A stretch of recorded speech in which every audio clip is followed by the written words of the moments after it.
Serbski produkovatelje mlijeka, Toti Veljki, ktorý mljekarni placa fiktivno 38, a realno 37 dinari za litru, od maja zaznačuju negativni profit u svojoj djelnosti. Mali produkovatelje, ktorý mljekarni placa od 22 po 25 dinari za litru, už rokami nie profitabilni i vše ih menje jest.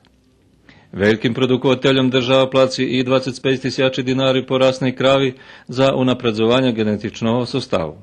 Te subvencije bi bile mnogo značajnije da mi nemamo, mi to nazivamo parazite ili parazitske službe koje su oko nas, koje bukvalno idu ucenjivačkom metodom, to je ukoliko vi njima ne platite nećete ostvariti pravo na regres i to je država dozvolila. Znači to je sistem koji je osmislila i dozvolila država, odnosno Ministarstvo poljoprivrede, gde vi od recimo samo regresa za umatičeno, odnosno za genetsko unapređenje stočarstva koje iznosi 25.000 dinara, mi smo taj iznos imali pre 3 ili 4 godine, pa nam je onda gospodin Knežević smanjio na 20, pa smo se sad vratili na 25. Za tih 25.000 dinarov statkare polovku muša plati strom službom, ktorý im ani nie potrebni, a sredstva išće i požnja po vecej mešaci.